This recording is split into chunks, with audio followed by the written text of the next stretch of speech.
السلام عليكم.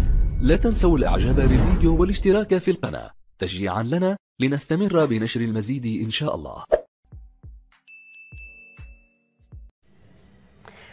اللهم صل وسلم وبارك على سيدنا محمد وعلى اله واصحابه اجمعين. ازيكم يا حبايبي، عاملين ايه؟ النهارده احنا هنتكلم عن رؤيه الشبشب في المنام، لانها جات لي كتير في التعليقات. بس قبل ما اتكلم عنها يا ريت ما تنسوناش باللايك والشير وفعلوا الجرس، واللي ما اشتركش في القناه يا ريت يشرفني ويشترك في القناه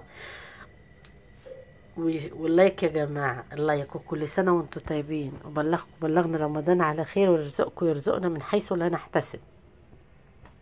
رؤية الشبشب في المنام يا جماعة رؤية يعني بتدل على ضيقة العيشة، أو بتدل على الرجل البسيط في عيشته، أو الزوج اللي هو فاشل في عيشته أو في شغله، أو الزوج اللي هو فقير، اللي هو لأن الشبشب مفيش خالص.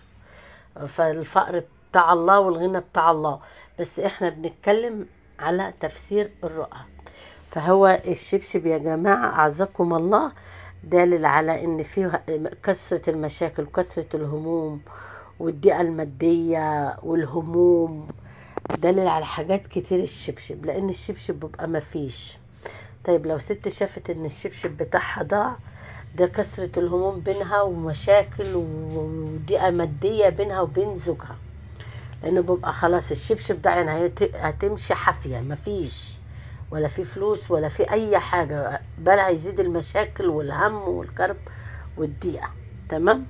طيب لو شافت ان الشبشب اتقطع منها، ده بيبقى يا اما في قطع جوزها هيسيب شغله، او ممكن يكون قطع بينها وبين ناس حاقدين او حاسدين عليها، يبقى خير وبركة. تمام. او ان هي هتبقى داخلة على مشاكل بينها وبين زوجها.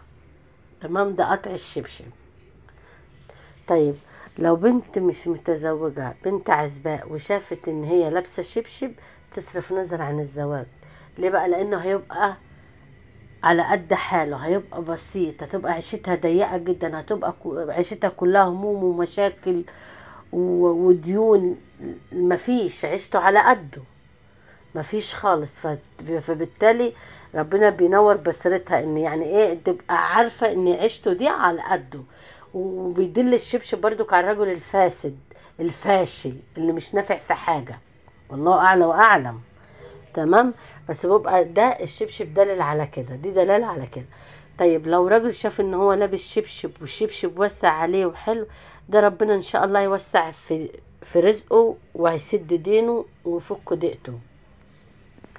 طيب لو الشبشب ضاع منه، يعرف على طول ان هو هيسيب شغله، في بينه وبين هيحصل مشاكل في بيته، مشاكل عائلية او ضيقة مادية هتدل على المشاكل.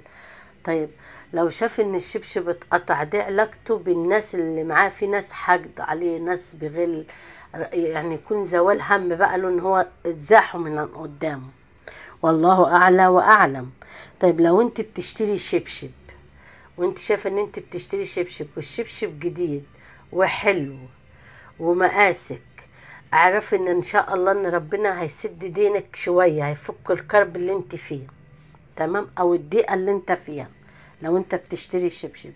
طب لو شفت ان انت لابسه شبشب عالي وكعب عالي كده وكعب، اعرف ان ده علو في شأن جوزك، او رزق جايلك، او حاجه كويسه عايده عليك، يعني في تغيير من حال لحال احسن، والله اعلى واعلم. تمام يا جماعة. اما لو ضاع الشبشب او اتقطع الشبشب، فده زواد هم ومشاكل وضيقة مادية يعني مش قادرة اقولك. فده رؤية الشبشب يا جماعة، والله اعلى واعلم. يا ريت ما تنسوناش باللايك والشير وفعلوا الجرس، والسلام عليكم ورحمة الله وبركاته.